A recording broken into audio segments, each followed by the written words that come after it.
Shalom everyone and Shavua Tov, and we're starting this week a new book in the five books of Moses, Shemot. Now, what does it mean Shemot? Shemot means in Hebrew names. So it's called the book of names, Sefer Shemot, which means the book of names. But in English we call it Exodus. What's the connection? Okay, so it starts with in the original Torah, it says, "Ve'ele shmot bnei Yisrael habayim mitzrayma." These are the names of the children of Israel coming to Egypt. Et Yaakov ish uveitovav, with Jacob, every person came with his home, which means his family. Reuven, Shimon, Levi, Yehuda, Issachar, Zvulun, Binyamin, Dan, Naphtali, Gad, ve'Asher. ויהי כל נפש יוצא ירך יעקב 70 נפש ויוסף היה מצרים. And all the descendants of Yaakov, there are 70, and Joseph was in Egypt, which means he was there before. Okay? And then the story goes on, and Joseph died, and the Israelites, they multiplied, the Egyptians are really afraid, and that's the story. Read the book, it's a bestseller. You should read it once in a while. And then it says, and a new king rose over Egypt that did not know Joseph, and he says to his nation, these Israelites, they are very, very scary. They can really join our enemies, and that's going to be a fifth column. Let's fight them. So then the exile really starts, which means they build those concentration camps, that they walk over there, they build stuff, they build cities, and the Israelites are becoming slaves of the Egyptians. Not just they're becoming slaves, then comes a decree that says every boy being born should be thrown into the Nile. And then it gets worse and worse and worse, and then there's a story about the birth of Moses. He's a boy, his mother is afraid that anybody would know, but after 3 months, she's hiding him. She puts him in the ark on the Nile. He's found by the daughter of the king of Egypt. You know the story. They made a lot of movies, right, about it. Moses, when he grows up, he realizes he's basically Israelite, and then he runs away. After many years, he meets Zipporah and Jethro. He marries Zipporah. Then the story of the burning bush in our parsha, and he gets that mission: go and tell Pharaoh, let my people go. Okay? After that, he goes to Pharaoh. He says, let my people go. And Pharaoh says, who are you? Who wants that? Okay, the story goes on. Pharaoh says, oh, you guys want a vacation. You're not working hard enough. I'm going to make it harder for you. And it becomes harder, and it's and the Jews are saying, why are you making waves? Now it's becoming worse. It's it wasn't bad before, now it became worse, and Moses is really upset. Why? He said it's going to be very simple. He goes to Pharaoh, says, let my people go. Who said? God said. Pharaoh says, oh, God said so. Okay, let the Jews go. Didn't happen. Although also the magic didn't help. Not the magic with the turning the staff into a snake and with the leprosy. Read the book. Okay? Everybody has the ability to read the book. And I'm going on. I'm saying they made a lot of movies about it. Whoever saw it. Okay? And then, as we say, it gets even worse with the time. Finally, Moses is kind of upset, and he's telling God, why are you sending me? Because not just he didn't help, my mission just made it worse. Okay? That's how the story ends in this parasha. But we have another story. The story of the Exodus goes for 6 weeks. And the name of the parashot of these 6 weeks are Shemot, Shin, Va'era, Vav, Bo is Bet, Veshalach is Bet, Ito, Mount Sinai Revelation is Yud, and Mishpatim, still Mount Sinai Revelation, Mem. Initials Shovavim. Shovavim means, in modern Hebrew, rascals. Or in the more biblical Hebrew, Shovavim means people who are not having any responsibility. They just don't care about the consequences. Usually it applies to little kids and grown-ups who never grew up, who never matured. Which means, and that's what we're learning by the tradition, that during these 6 weeks that we are reading the book of Shemot and those 6 parashot, we have the opportunity to fix our misdoings, which means to fix our childish, irresponsible behavior in the past. So this is like a Yom Kippur expanded of a 6 weeks period. Now you have to understand also that this 6 weeks period is always within the influence of the planet of Saturn, Shabtai, planet Shabtai. Shabtai, which means 6 weeks from today, Shabtai is being called in a Western astrology is being called the big evil, and in the Hebrew astrology is called the big teacher. In Hebrew it says the Hamerea Hagadol and Hamoreh Hagadol. Okay, Merea is the evil, Moreh is the teacher. What's the difference? Depends which side are you taking. Are you taking the side of Pharaoh? That's going to be your nemesis. If you're taking the side of the children of Israel, that's going to be your savior or your teaching. What does it mean? Let me explain. Says the Zohar, we know that stories in the Torah are not to tell us history, because it's a history book. The Torah is not a very good book. Not a very good book. Every historian, every archaeologist will say, so many details are missing. Why couldn't you just say what exactly? And the answer is, as the Zohar says, this is not a history book.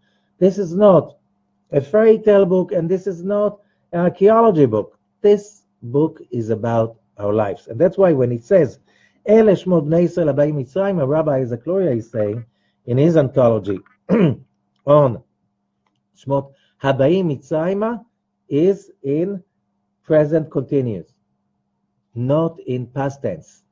What I mean present continuous? Because Habayim Mitzrayim, that's happening all the time. It says the Zohar as follows.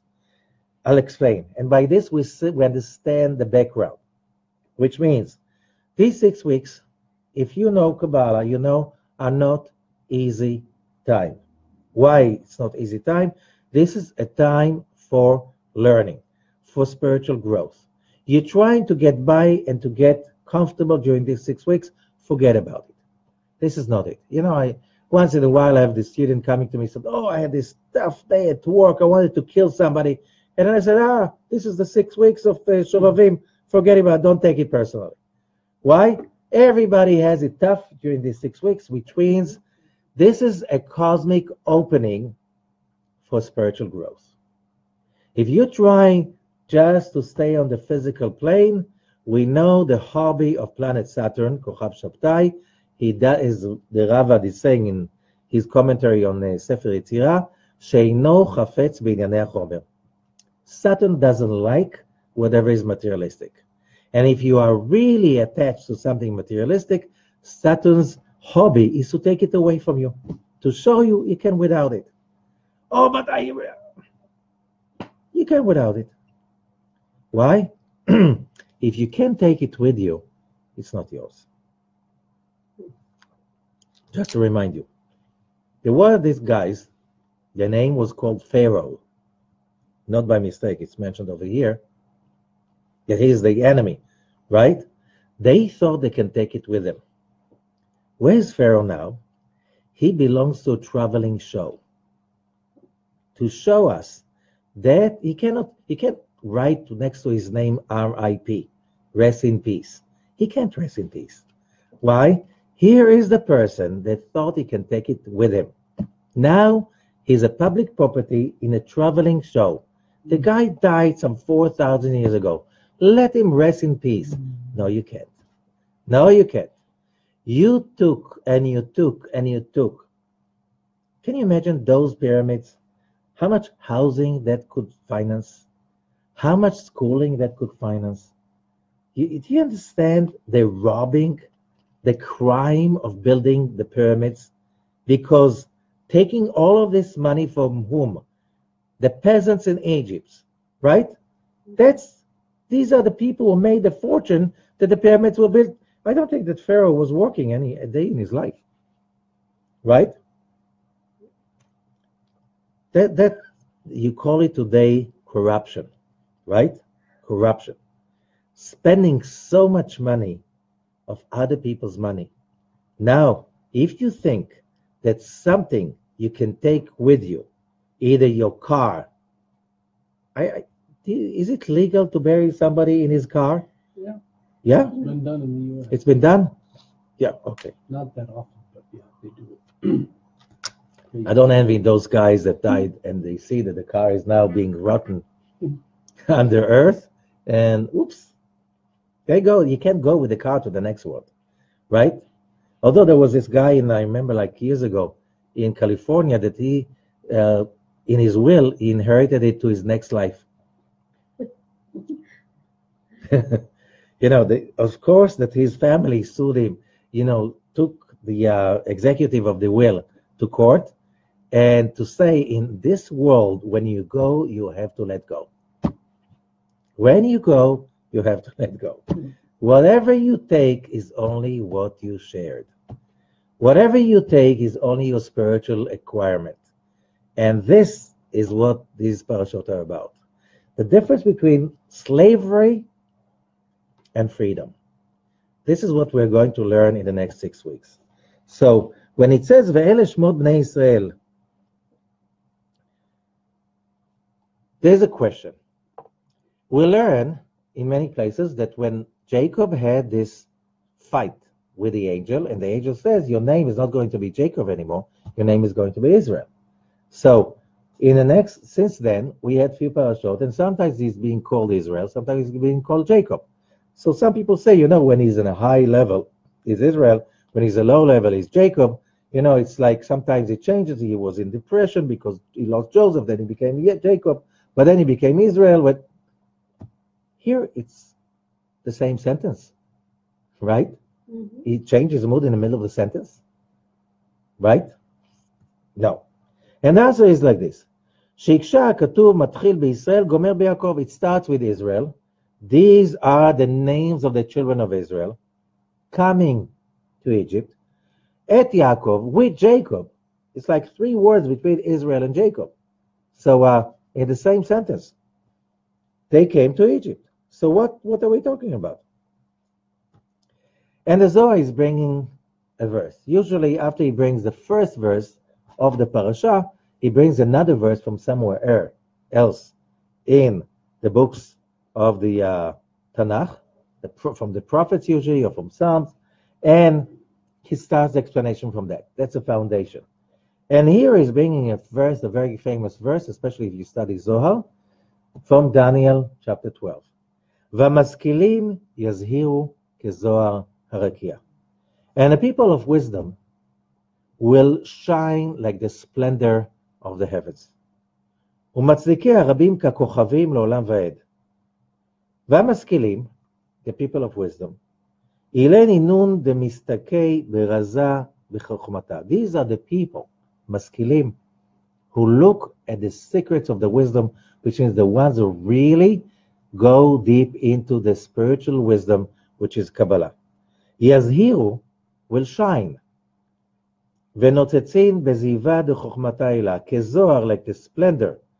This is where the name Zohar was taken, from this verse in Daniel chapter 12. Okay, so what does that mean? I won't go there. We don't have time to go to the detail over here. You can always read it in the Zohar originally. However, when we're talking about the Zohar, Zohar means, says Rav Ashlag, Zohar perusho הערה והתנוצצות של הנהר יוצא מעדן. What's the difference between light, or in Hebrew, okay, or, and Zohar, which is also or, light. Now, why do you need two words? And he explains the difference is that when we say light or, like in God said, let there be light, or the Hebrew word or, when you say light, you mean the essence of the light, the essence that emanates from the Creator Himself. But when you say Zohar, this is hitnotzetzut. What is hitnotzetzut? When something sparkles. What's sparkling? Which means this is called returning light. Returning light is always something that is created by a created being receiving the light and reflecting it. Which means the light that is coming at us when you study Kabbalah is a constant, which means how much light is coming at us. The answer is endless. How long? For endless. That's endless. What endless means? It's infinite. There's no limitation for the light of the Creator. However, how much light do I experience depends of how much light can I reflect. As I say many, many times. It's nighttime. You're sitting on the porch looking at the heavens and it's dark. Is it really dark? No, it is an illusion. It's not dark in the heaven. How do you know? When you watch the moon. The moon is shining. So why the moon is shining? Because the sky is full with light. However, when there is a moon to reflect that light to your eyes, you see that light. When there's no moon, or where there is no moon, you don't see the light because the night sky are full with light, the light of the sun. But this light can be seen and experienced only when there is something to reflect that light. The light in our reality is endless. However, we can experience only the light we reflect. How do we reflect the light? When we, instead of taking care of ourselves alone, we make sure that we receive the light in order to shine upon others. That reflection can be called sparkling or Zohar, okay? Which is reflected light, which means what's the difference? The amount of light in our lives is infinite. How much of that is going to be felt and how much of that is going to be is going to stay in our lives, that behavior is being created by the light you reflect, which means all the light you were supposed to get, but instead of just taking it for yourself, you make sure that others enjoy it too. This stays forever.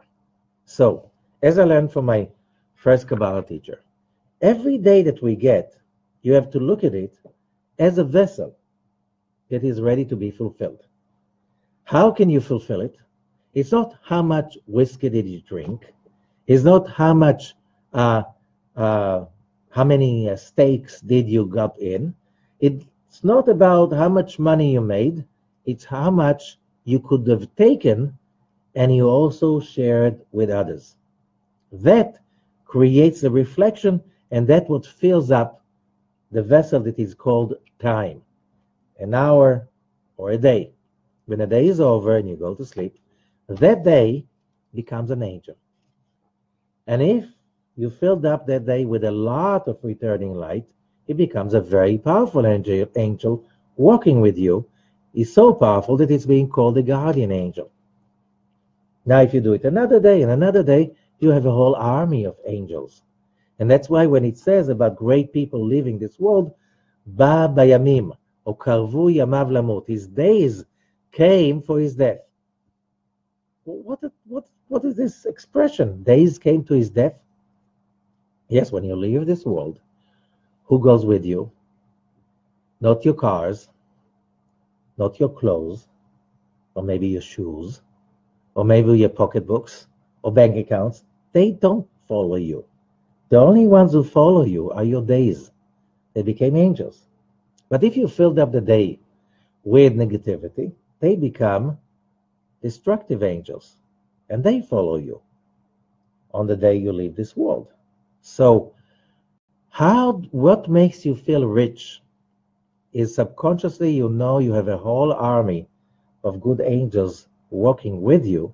You know you feel rich because that's what makes you feel rich. But if you're going around with a whole army of dark angels, that is very depleting because it's very heavy even before you die. It's like, why is it so tough to move around? Why is it so? Because it's like the room is crowded with those dark angels and there's no place for anyone. So, if you look at your days, your weeks, your months, and your years this way, oh, you're starting to open a saving account, which is the saving account of creating those, protective angels. They're not just protective. They give you the feel of like, I don't know why, but, wake up in the morning and I feel like I'm rich. Who gives you that feel? The angels that follow you. Why? Because when you have a lot of them, then you feel rich. When you don't have any of them, you feel depleted. And you say, like, I don't know, I have so many cars, but that doesn't make me happy. I have some of them. I know a lot of people like this. Why? I have everything and I don't feel I have everything. Because it's not because you are enslaved. And that's what we say. The Zohar, the Rabbi Isaac Luria is saying, it is saying in continuous present, Haba'im Mitzrayma, coming all the time to Egypt, because as the day are passing by, the forces of the soul are coming into the body. And they come into the body, and the body is called Mitzrayim, Egypt. Because the word Mitzrayim in Hebrew comes from the word Meitzar. Meitzar means a narrow, suffocating place. That's a body. The body for the soul. When the soul is not in a body, the soul can see past, present, future, here and then and there, everywhere. But the moment we are into a body, we become blind. Why we become blind? We can see only a few wavelengths, and that's it. And how far? Not too much. How near? Depends if you have glasses or not, But it's like the scope is so tiny that you're literally blind. You think you see, and you don't see anything. How many times do we say, how come I didn't see it? Huh? People say it all the time. It was written on the wall. Everybody saw. How come you didn't see? That's when you study Kabbalah. You learn, don't believe your senses because whatever they tell you, it's, you take it with a grain of salt. The same thing is about, so when you come about sight, about everything and your logic, as long as you are in a body, you are in Egypt. You are a slave to the whims, the limitations of the body. Now he's hungry. You're in the middle of a very important thing. You're hungry. You have to go to the bathroom. It's like how many times the body is taking over the agenda, right? You have certain interest about achieving something, then the body has another idea. I'm tired. Okay. But in the middle of something, I'm tired. I'm hungry. All kinds of stuff like this. This is Egypt. And the body consciousness is Pharaoh. And that is the fight, every day's fight. However, all of this is concentrated. If you really want to have a fight for freedom, the next 6 weeks is the time. When we read the story of the Exodus, we're basically having an opportunity to take the ride. The train is just passed by the station. Whoever wants to get on the train, you're welcome. 6 weeks, you can get on the station. Now, on the train. So now, let's go a little bit deeper into it. So how do we do that? And he says, I'm just reading from verse number 3 in the commentary of Rabbi Ashlag on the Zohar of this parasha. Zohar Peirot shel Hailan, the splendor, that returning light. Remember, there is light that you get that's high and by. If you get any kind of joy from anything, just for yourself, it's a high and by. It's very short-term fulfillment. You want it to stay, you have to turn it into Zohar, which means it has to become a reflection It has to be a shining that you have to generate yourself. However, that splendor, that Zohar of the fruits of the tree, these are the souls coming from the tree of life. He is giving life to all. Its existence is forever, ever. The other side, the dark side of impurity, does not touch the tree of life, cannot dwell over there. Only holiness. Praiseworthy are the ones that can taste from that tree of life. Because when you taste the tree of life, you live forever. What does it mean? As we said, those angels you generate, that fulfillment stays even after the body rots in the soil. It stays for the afterlife and the next reincarnation, another incarnation, another incarnation. It goes with you wherever, till the end of days. Whatever you reflected, that's really yours. That's your real estate. Not what they say real estate. It's not real. Why? As I said, the moment you die, you're being fired. You're not part of the committee. Even whoever was in a funeral in Israel, this experience that everybody's like, it's not like America that everything is so neat and so. It's like you see the earth, you see the dirt, and then on the grave, the representative of the Chevra Kadisha, he says, we are now, with the permission of the public, we fire you from any organization. You're fired. You don't belong to anything, which means go away. But I was a great director on this bank. Fired. You are fired. You have to let go. You have to understand that. Yeah, but I have some, sorry, you're fired. That's very blunt, okay? Very, very cruel in a way. But, to remind you, if you just passed away and you're still trying to, there was this movie, I think, The Sixth Sense, about this guy who nobody told him he died, right? If you die in Israel and you're buried in Israel in a Jewish funeral, they tell you, you're dead and you're fired. Go. Don't come back. You have nothing to do. It's like, it's over. In every funeral. You've never seen that. Right? You've seen that. Oh, you don't. Okay. So now,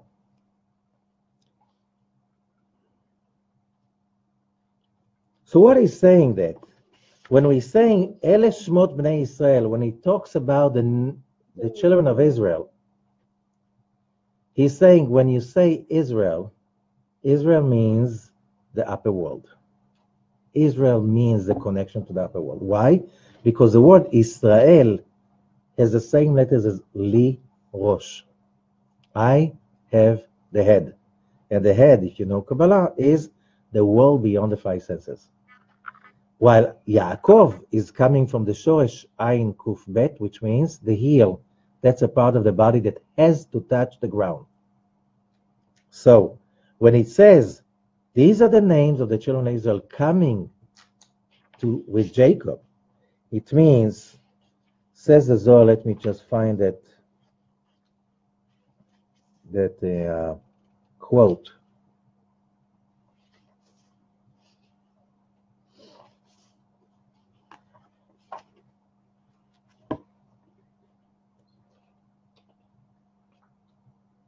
Okay, that's verse 54.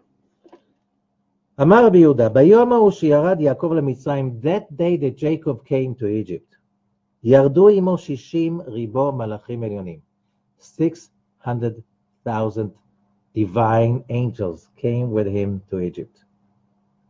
Rabbi Yehuda פתח.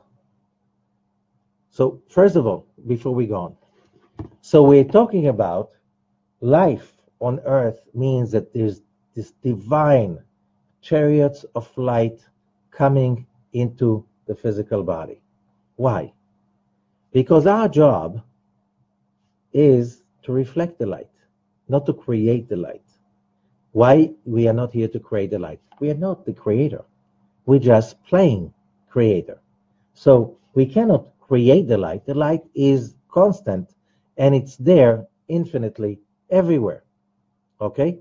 So our job as humans, as vessels of the creator, is to reflect the light. That every time we create a reflection, it's like we created a new light.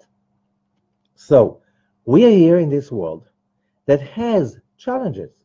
And the challenge is that you have to fight, each person, each one of us has to fight his own Pharaoh. And what is our own Pharaoh? That's the body consciousness.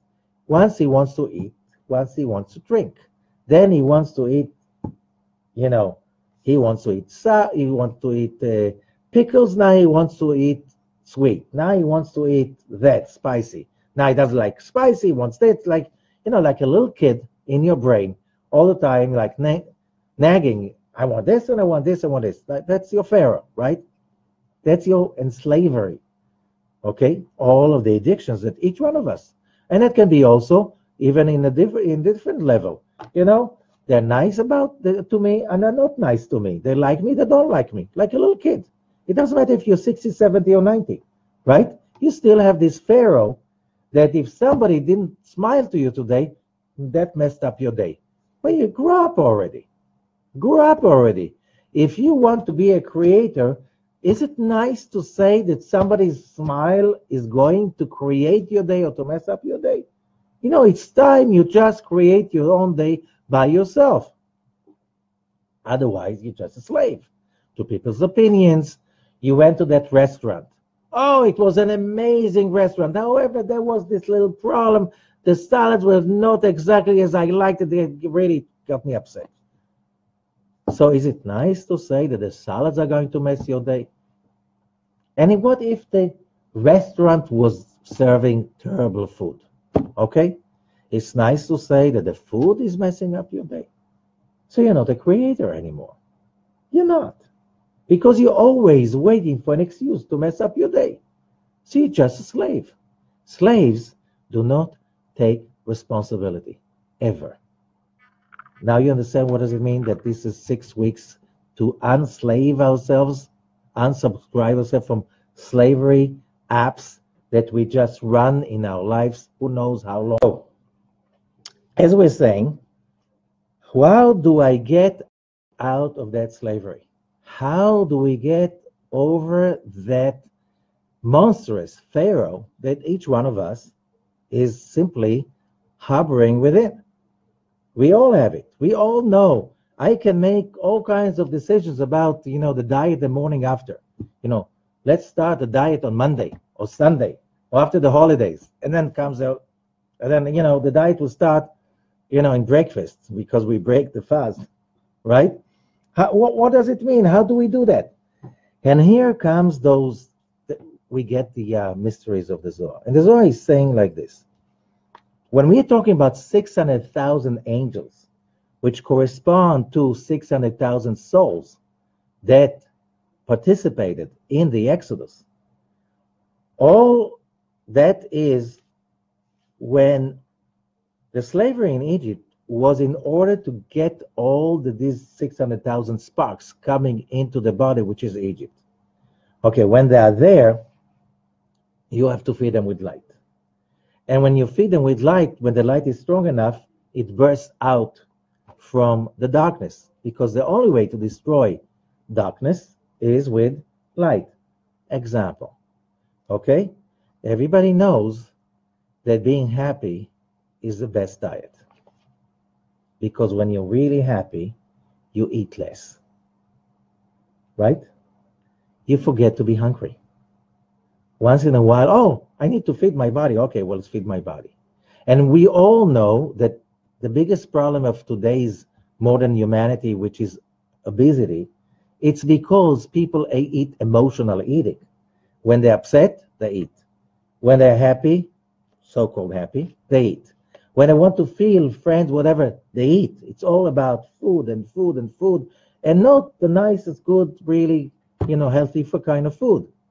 We know that. So we know that if you're happy and really excited about your life, you find yourself less busy with food. What about other stuff? Let's say being affected and being addicted to what other people say. When you really care for what you do and you're really excited about your life, if somebody says something nasty about you, you look at them and you say, this guy is a problem. We need to help him, right? You're not addicted to what other people say when you are fulfilled with light. So the answer for that is that instead of fighting addictions, you have to be busy connecting to enlightenment. That's the only way.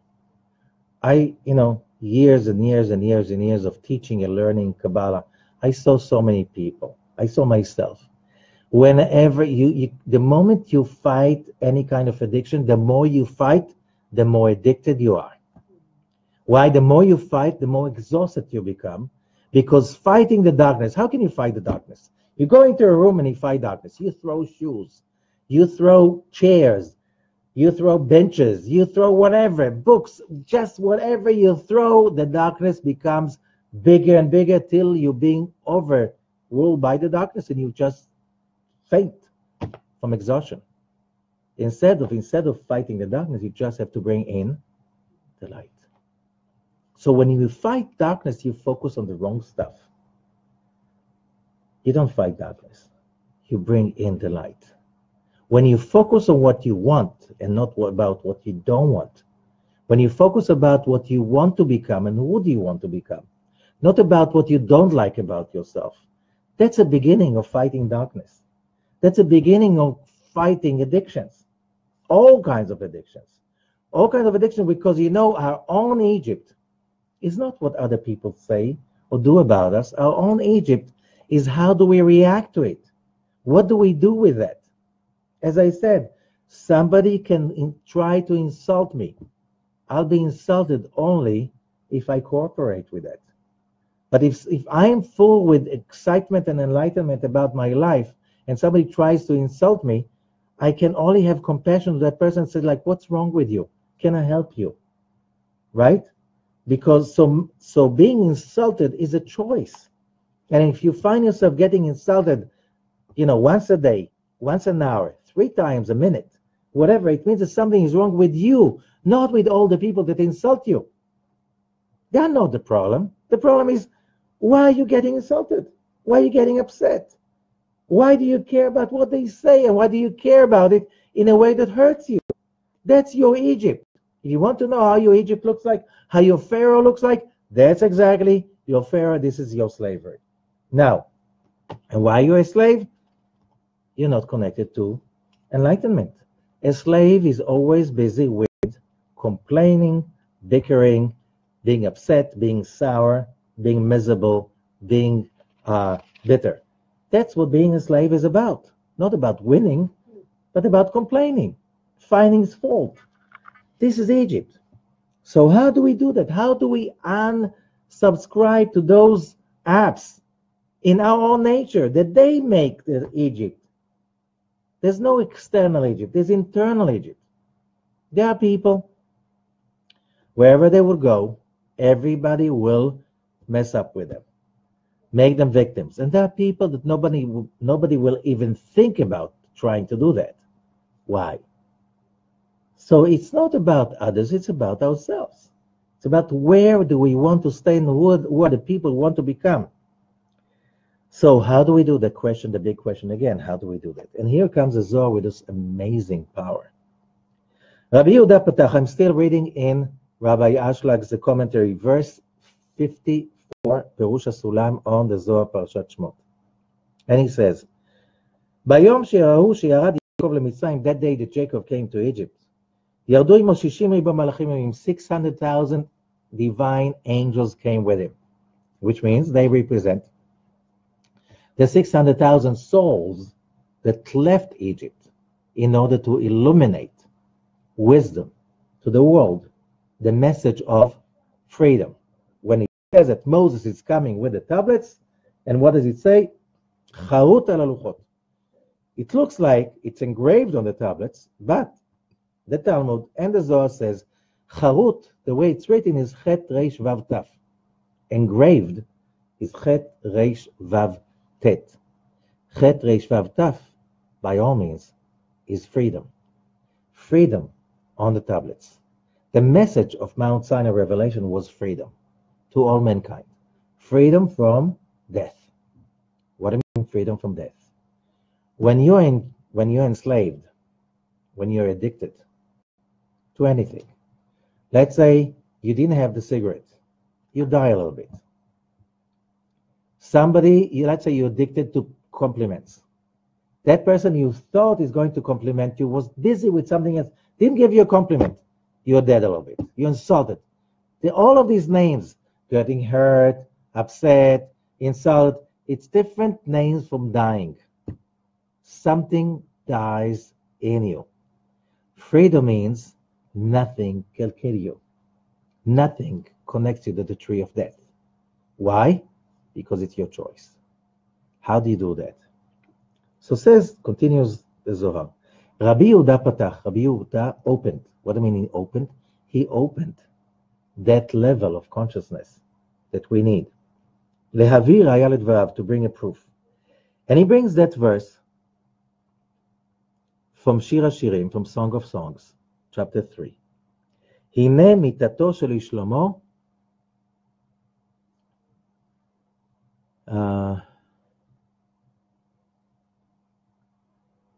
הנה מיתתו של שלמה, 60 גיבורים סביב לה. Here is the bed of King Solomon. There are 60 heroes, like knights, around to support it. And what does it mean 60 heroes?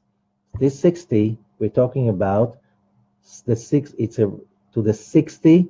revavot. Revava is 10,000 in Hebrew. So it's a 60 revavot, it's a 60 camps of light around the free person, of that illumination that you create. And what does it mean? Man'ulim hachakukim lekabel mafteach. These are locks that, what is a lock? Every lock has its own structure to get a different, specially made key, right? המפתחות מסובבים ממקומו של המנעול. So you put in the key and you unlock that lock in order to open up. What does it mean? And here, that's what we have to understand. The name of the book is called the Book of Names. Sefer Shemot. Ele Shemot. These are the names of the children of Israel. This is the book of names. Which names? So there is a midrash. There is a midrash saying that the whole Torah is the names of God. What does it mean? When you read the Torah, you're using what? And just one more thing. In Aramaic, how do you call the keys? Klidim. How do you call, what you have on your computer? You have keys, right? These, using the word for that, the same keys for that. What do you do with keys? You type in letters, and the letters come down together to words or passwords that open what? A password can open the way towards something you really care for. Let's say a bank account, okay? Or let's say to something you needed, a very important document or some important knowledge. These are keys in locks. The words of the Torah are the keys. So when we say using holy names is using keys to unlock the way to the light. So when we pray using Hebrew letters, what are we doing? We opening locks. When we using the 72 names of God, that we have it in chapter 14, verse 19, 20, 21 in the book of Shemot. Okay, 72 names of God, crossing the Red Sea. All of this, but it's the whole book. When we listen to the Torah reading, we're using keys. And the keys, the Hebrew letters, are our keys to open the locks. So some people think, you pray to God because you want him to give you a better deal, right? Why do you pray to God? Okay, you don't think you have enough money. God, please give me some more. It's not enough. Okay, I don't have enough health. God, please give me. So it's like you're trying to cut a better deal. Are you crazy? Are you crazy? The sages are saying, more than the calf wants the milk. His mother cow wants to feed him. Okay, but you can't run after him and force him into it. She's not a Jewish mother or Italian mother or something like this, right? That's why it says more than the calf. The calf has to go to the mother and feed. Same thing is with us. God cannot force himself upon us. Did you realize the moment you try to force happiness on somebody, how much you pay for that? If you have children, you try to make them happy. Can't force them being happy. Friends, spouses, whatever, can't force them being happy. Can't. They have to want it themselves. Now, so the purpose of the prayer is to unlock those locks. And using the Hebrew letters, using the 72 names, using the letters of the Torah, reading the Torah, studying it again and again and again and again. What are you doing? You're using keys to open the locks. Why? Whenever you are in trouble, how do you say trouble in Hebrew? Tzara. In plural, tzarot. Okay, in Yiddish, tzures. Okay, but it also comes to the word Mitzrayim, which is another conjugation of the same word trouble. Okay, whenever you are in trouble, it means you are stressed out. There's a pressure. Why there's a pressure? You did not unlock the key yet. So how do you unlock the key? You have to start playing with the keys. You know, sometimes you stress out. You need to get to that site, and you start like, what's the password? What's about? You trying this one. You know, that's an old one. You know, what kind of password I used to in 2013 when I created that account? Okay, so let's try that. And you try to get in. That's exactly what studying Torah is about. When we use the words and we study, we basically turning the keys, turning one key after another, one key after another. And you know what? When you unlock and it opens up, the right consciousness come in. And when the right consciousness come in, you know what happens? The trouble disappears. Because the only problem with the trouble and the stress is your mindset. The moment you find the right mindset, the light comes in, the solution comes out, and you move on, and your life moves on. It's all about why it says in the Torah, when somebody has a headache, what should you do? Study Torah. What if you have a tummy ache? Study Torah. What if you have an earache? Study Torah. What if you have a nose ache? Study Torah. What if you have a body ache? Study Torah. Why? Because why are you aching? The mindset. Your mindset is sick. That's why your body is aching. Change the mindset. You'll move forward. And we all know people get sick because of feeling stressed out. Because they feel in Mitzrayim. They feel in a dungeon. They feel stuck in the box. It's so dark. You want to get out of the darkness. Change your mindset. Why are we studying Zohar? Why are we reading Zohar if we don't understand? Why do we say Dana Bekoach? Why are we using the 72 names? Why are you using these prayers that are written in the Siddur? It's all about one thing. Using the keys to open the locks. And when you open the locks, you move into a different mindset. What if I just tried, it didn't happen? So the sage is saying, Yagata umatzata tamin. You know, you try hard, you'll find the mindset. You didn't try hard, you don't find the mindset. But I tried hard. You didn't find a new mindset, you didn't try hard enough. That's very simple. That's like everything in life. You try and you try till it goes, till it works. And that's exactly what these parashot are about. We have 6 weeks of study, 6 weeks of working on our addictions, our mitzrayim, our limitations. It's all about changing mindset. It's all about saying, this is my mitzrayim, this is my Egypt, this is my slavery, and I'm working on getting myself free. And I'm going to work on getting myself free, but not as a nudnik, as we said in the past. You know, a nudnik, he prays. This is somebody who comes to you to ask from. He wants you from you a favor, but he knows you're going to say no. You know this. So when you don't want to make him really disappoint him, so from the tone, the intonation of his question, you already know you're supposed to say no. And he's supposed to say, I knew it. I knew it, you're going to say no. He didn't want to disappoint him. He didn't want to disappoint him. The same thing, you pray to God but you already know the answer is going to be no. Of course the answer is going to be no. Because you're not really putting the right key in, you're not turning. Of course the door is going to be, you see, the door is still locked. The door is still locked. You know why? He didn't put the key in. He didn't turn it. He didn't really mean to open it. And that's what we have to learn to do in the next coming 6 weeks. The problem is the planet Saturn is a very tough teacher. And he pushes forwards. And many times, as Rabbi Ashlag is saying, there's front wheel drive and back wheel drive. What's back wheel drive? When you're beaten up, you start running away. You turn your back to the beatings because you're running away. That's most people change when they're being beaten up. They start moving because they want to stay away from the pain, not because they want really to be enlightened. And after a while, maybe if I'm going to be enlightened, the pain will stop. You know what? Let it be. But it works, by the way. Most people change for the good when they are being beaten up. Life is Egypt.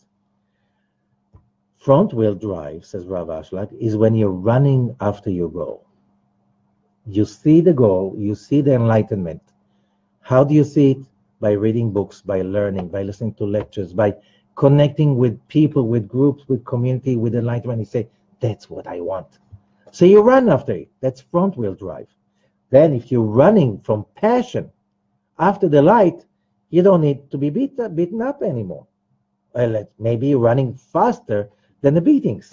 So you're moving and changing because of wanting to get closer to the light. And that's about prayers, that's about meditations, that's about creating and building up that passion for enlightenment. And that is what achieves the real redemption. The real redemption. So I can't, without quoting that famous Zohar, one of the most famous verses in the whole Zohar, verse 96 in Parashat Shemot. Rabbi Shimon nasa et yadav uvacha. Rabbi Shimon raised his hands and cried. Ve'amar, and said, Oy lemi sheikre be'oto zman. Woe, oy, you know what's oy, to those who will live in that time, our times. This magical time that we are living right now. Ashrei chelko shel mi sheikre v'yuchal yimatzeh be'oto zman. And praiseworthy are the ones who will happen to be in that time. Umfaresh, and he explains, Oy lemi sheikre be'oto zman. Woe and oy to those who will live in this time. Because when a time will come, it will be very rare to see people who are really running after the light. People who don't run after the light. People who just subjugate themselves to materialistic perception of life, of blaming, being sour, bitter, having that religion of today's life, like, a few hours a day you have to get upset about the government, about this, about that person. It's like if you're not upset, there's something wrong with you. Is something wrong with you? You're smiling all the time. That person said to you something, you're supposed to get upset. I got up in the morning and I made up my mind today, nobody's going to make me upset. Why? That's not my calling. Okay? People, this guy must be nuts. Or he's studying Kabbalah. That's even more dangerous. Right? This is Oy. We live in the most amazing period of time. We have so many opportunities, but still you see so many people bitter and sour and complainers and stuff. It's a level of art and profession. Okay? Always trying to find what's wrong. Praiseworthy. The ones who are going, Ashrei mi sheikre v'yimatzeh be'oto zman. Praiseworthy. Mishum she'oto shitkayem b'zmano be'emunah. Whoever is going to have emunah. What is emunah? Connection. Whoever is going to be really working on having a strong connection to the light of the creation. to delight in any event, in every issue, in every aspect of our lives. Whoever is going to do that, יזכה לאור ההוא של שמחת המלך, will merit that light of the celebration, the simcha, the joy of the king. So, oy ve'ashrei, woe and happy. Side by side, could be two people living in the same apartment, sleeping in the same bed, experiencing life totally differently. That's our choice. What is the condition? You have to use the keys to open the locks. You have to be into it, because that's what life is about. It's about creating that emunah, that connection, tying ourselves into the light of the Creator in every action that we do. And only that can give us real freedom. Real freedom. Thank you so much, and בהצלחה. A lot of success for that.